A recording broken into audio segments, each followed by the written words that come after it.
Bonjour à tous, j'espère que vous allez bien.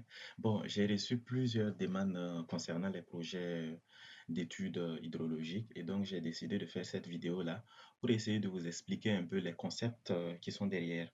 Voilà, les concepts qui sont derrière tout ce qui est délimitation de bassins versants, les concepts qui sont derrière tout ce qui est études hydrologiques et pourquoi d'ailleurs on fait l'étude hydrologique parce que et voilà, d'autres n'arrivent pas à faire la différence entre l'étude hydrologique, l'étude hydraulique, et puis voilà. Donc cette vidéo s'adresse, que vous soyez ingénieur, que vous soyez étudiant en génie civil, en hydraulique, en génie rural, ou voilà, ou même en agronomie, tant que vous intervenez au fait dans tout ce qui est hydrologie, je pense que cette vidéo peut vous intéresser. Voilà. Et d'abord, c'est quoi un bassin versant? Il faut savoir que le bassin versant c'est l'unité fondamentale dans l'étude, au fait, dans l'étude hydrologique. Là, qu'est-ce que je vais faire là? Je vais copier ça. Je vais aller dans Paint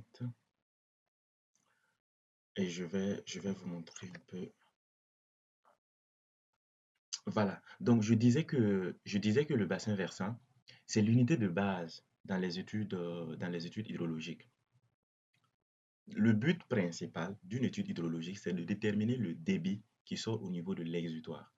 Et donc, c'est très important de retenir cette définition-là parce qu'au fait, en vrai, tout ce qu'on peut faire dans une étude hydrologique, c'est de déterminer le débit qui sort à l'exutoire.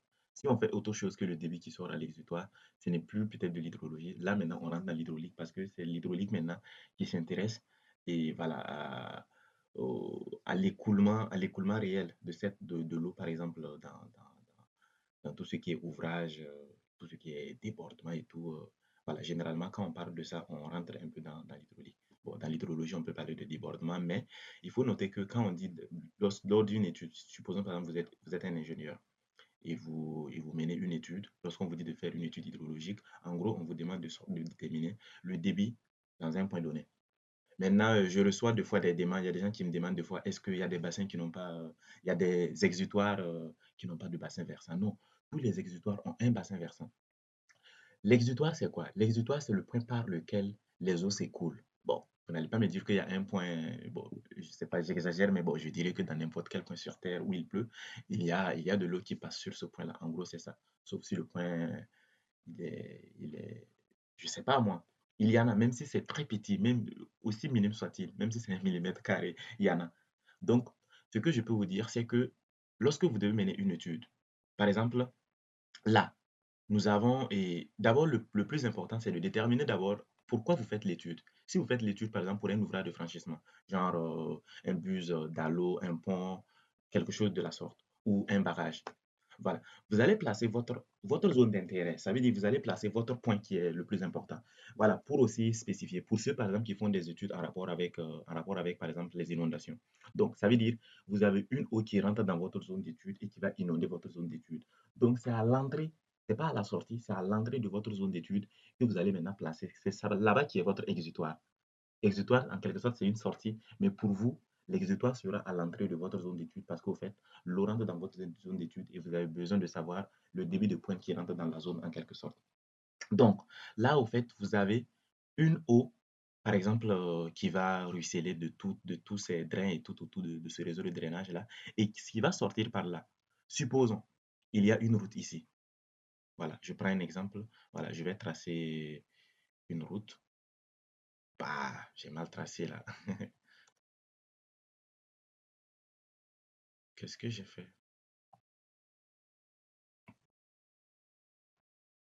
Voilà, on va, voilà, on a placé une route là. Et que le but, c'est de savoir, eh ben, il faut dimensionner ce pont-là. Il faut dimensionner cet ouvrage de franchissement. Voilà. Supposons par exemple, on fait le choix d'utiliser des bus ou des dallos, ou peut-être que le choix n'est pas défini. De toute façon, on peut dimensionner les deux variantes et ensuite faire le choix. Voilà. Donc, et, excusez une seconde. Donc, je disais tantôt, de toute façon, vous allez dimensionner les deux variantes et vous allez faire le choix. Donc, le plus important, c'est de savoir quel est le débit qui transite en bas de cet ouvrage-là pour déterminer déjà la hauteur et la section des ouvrages. Voilà, parce qu'il faut savoir qu'il y a un débit qui passe. Et le débit égale à quoi? Le débit, c'est une section juste multipliée par une vitesse. Donc, on a déjà, au fait, donc l'idée, c'est de savoir la section qu'il faut donner pour qu'au fait, en période de pointe, l'ouvrage puisse évacuer l'eau pour qu'au fait, si par exemple on met des bus ou des dallos, l'eau ne monte pas, voilà. C'est dommage, on voit ça dans certains pays des fois. Quand il pleut beaucoup, on voit l'eau qui monte même sur la route et tout, et l'eau passe. Non. Donc l'étude hydrologique, ça permet d'éviter ça. Donc en gros, on veut savoir l'eau qui transite et le débit qui transite en bas de cet ouvrage-là. Si c'est un barrage, on veut savoir le débit qui rentre dans notre retenue principale. Voilà, le débit qui rentre. Bon, peut-être on a notre cours d'eau principal et on veut savoir le débit qui rentre. Donc, on place notre point et on peut estimer le débit. Généralement, on part d'une pluie. On va déterminer d'abord, en fonction de la période de retour, on va déterminer voilà, notre pluie, voilà, notre grande pluie, bon, en fonction de notre période de retour. Voilà, c'est quelques calculs statistiques, c'est assez simpliste. Voilà. Donc, après avoir déterminé cette grande pluie-là, il faut maintenant savoir cette grande pluie qui est peut-être, je ne sais pas moi, 50 mm, 100 mm. Voilà. Donc, c'est à vous maintenant, à vous en tant qu'hydrologue, de convertir ces 50 mm ou ces 100 mm-là en un débit qui transite au niveau de votre zone d'étude. Voilà. Donc, en gros c'est ça le principe. Voilà. Et, et pour délimiter ces bassins versants, qu'est-ce qu'on fait? Il y a des principes qui sont utilisés et c'est très important. Voilà. Donc, par exemple, lorsque nous sommes là, le bassin versant, il est grand. Mais lorsque nous repartons un peu vers l'amont, par exemple, si je pars vers là, vous voyez que le bassin versant, il devient petit. Si, par exemple, je remonte encore et que je viens vers là, le bassin versant, il va se rétrécir un peu. Donc, en gros, dans chaque point, on peut avoir un bassin versant. Voilà. Donc, vraiment, cette vidéo, c'est pour vraiment vous aider à fixer ces concepts-là et de pouvoir bien entamer vos projets d'études hydrologiques. Voilà. Rapidement, qu'est-ce qu'on peut faire là? On peut aller rapidement même sur Google Earth Pro pour que je vous montre un exemple pratique rapidement que j'avais placé là. Je l'avais mis là. Voilà. Donc, là, on est dans la réalité là. Donc, on est sur Google Earth Pro. Je peux même zoomer très bien. Vous allez voir, ça, c'est un ouvrage de franchissement. Vous voyez? Vous voyez, ça, c'est un ouvrage de franchissement parce que voilà, il y a le goudron, il y a la route et il y a l'eau qui passe en bas. Voilà. Ça se voit pas bien, mais voilà. Il y a un ouvrage de franchissement qui est placé là. Donc, le but pour l'hydrologue, par exemple, sera de savoir quel est le débit qui passe en bas pour l'hydrologue ou pour l'hydraulicien, parce que même pour l'hydraulicien, pour dimensionner les ouvrages, ben, il est obligé de passer par là. Voilà. Pour l'hydrologue, il peut déterminer le débit et il est soft, et il est tranquille, quoi. Mais bon, mais pour l'hydraulicien, après avoir déterminé le débit, il va utiliser ce débit-là à partir maintenant de principes de plusieurs méthodes qui existent, la méthode de Kako, rationnelle, et quoi, qui Pige, Ventura, etc. Il y a plusieurs méthodes qui permettent de calculer le débit une fois qu'on a les caractéristiques de notre bassin versant. Donc, le plus important dans un bassin versant, c'est de déterminer les caractéristiques. Là, déjà, je ne sais pas si vous voyez, en fait, comment est-ce que j'arrive à voir ça? Parce qu'en fait, il faut juste changer, voilà, il faut mettre ça à 3 ou à 2. Là, au fait, ça augmente le contraste et ça vous permet de bien voir, voilà, ça vous permet de bien voir votre bassin versant même qui est clair, quoi. Je ne sais pas si vous le voyez comme moi. Moi, en tout cas, je vois très bien le bassin versant. Donc, vous voyez que là, c'est des lignes de crête, ça. Vous voyez, c'est des lignes de crête, ça. Voilà. Bon, j'ai fait ça en gros. Voilà. Mais en gros, je sais que mon bassin versant, il va être à peu près ça. Voilà. C'est assez facile, quoi. Donc, je décoche pour vous montrer comment j'ai. Vous voyez un peu, si une goutte d'eau tombe ici, vous voyez que cette goutte d'eau-là peut aller par là ou vers là. Donc, en gros, je peux, je peux prendre à partir de là. Bon, là, j'ai un peu exagéré. Je peux, en fait, bon, disons que je peux même, disons, on va modifier pour que, pour que vous compreniez très bien. Voilà. Donc là, je recule juste un peu. Voilà. Et en gros, j'ai délimité mon bassin versant, quoi. Voilà. Donc, c'est pas parfait, voilà, mais bon, j'ai voulu le faire très rapidement, améliorer. Par exemple, si c'est pour ce bassin versant, vous allez voir, vous pouvez faire tac, tac, tac, tac, tac, tac, tac, tac, tac, et c'est ça, c'est votre bassin versant. Si une goutte d'eau, vous voyez que pourquoi on dit c'est un exutoire? Lui, là, c'est un exutoire, parce que toute eau qui tombe dans cette zone-là est obligée de ruisseler vers là. Soit l'eau va s'infiltrer, soit elle va s'évaporer, soit elle sera peut-être retenue par des ouvrages ou par des maisons qui sont là. Mais obligatoirement, si on enlève ces exceptions qui seront prises en compte, bien sûr, par un coefficient de ruissellement dans le calcul de débit, ben, toute l'eau va ruisseler vers cette sortie-là. C'est pour ça qu'on l'appelle un exutoire. Et c'est pour ça que c'est très important le bassin versant. Donc, vous aurez besoin de quoi? Vous aurez besoin très naturellement de, de plusieurs paramètres que déjà il y a le paramètre le plus important qui est là. Mesure, mettez ça en mètres carrés ou en kilomètres carrés, peu importe, mètres carrés. Voilà. Vous aurez besoin déjà de, et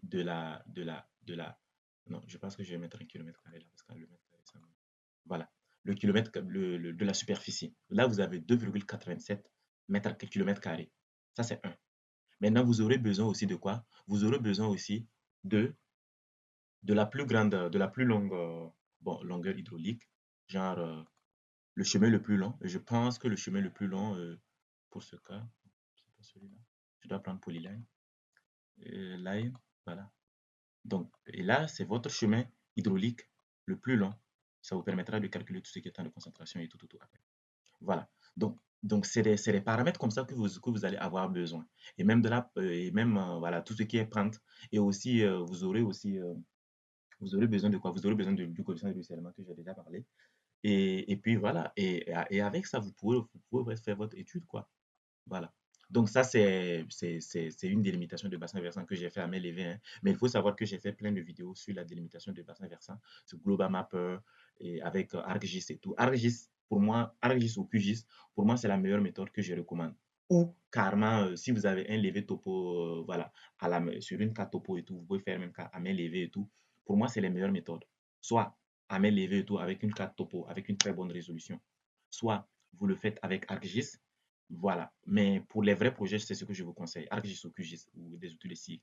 Google Earth Pro, pour moi, peut-être on peut le faire en phase APS pour rapidement, voilà, pour rapidement comprendre notre zone et tout, et puis avoir les caractéristiques. Mais pour une étude sérieuse, je ne recommande pas d'utiliser ça. Voilà. Des fois, ça peut être très précis. Si la topo de la zone n'est pas compliquée, ça peut être très précis. Mais des fois aussi, on peut rater notre délimitation, quoi.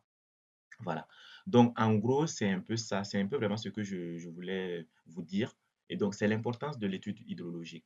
Donc, vous déterminez votre débit de pointe. Et pour déterminer votre débit de pointe, vous avez plusieurs formules qui existent, plusieurs équations.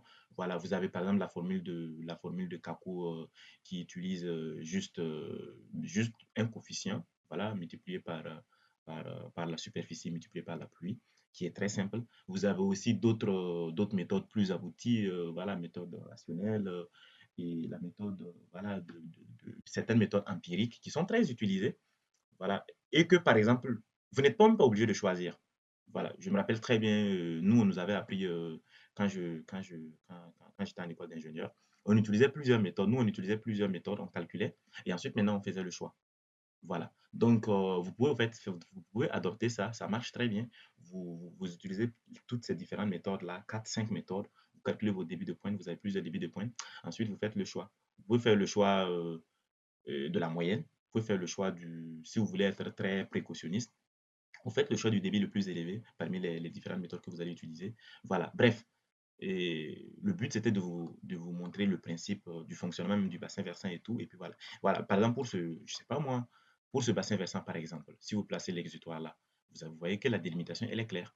Voilà. Je vous recommande vraiment à chaque fois de revenir vers là et d'amener ça à 3 ou à 2.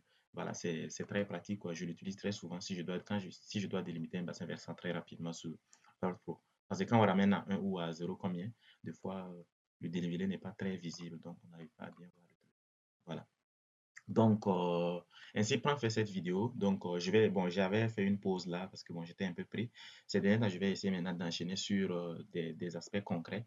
Voilà. Peut-être même je vais enchaîner avec une autre vidéo liée à l'aspect hydraulique maintenant, les différentes méthodes pour le calcul des débuts de pointe. Voilà. N'hésitez pas à me faire des demandes. Et puis aussi, voilà, et le dimensionnement aussi, bien évidemment, des ouvrages, des buses, des tableaux. Et puis voilà. Et donc, n'hésitez pas à m'envoyer vos messages. Je reçois chaque fois vos mails et je les lis. Et je fais les vidéos aussi en fonction de ça, des fois, en fonction de ce que vous désirez. Donc, voilà. Et je vous remercie très bien.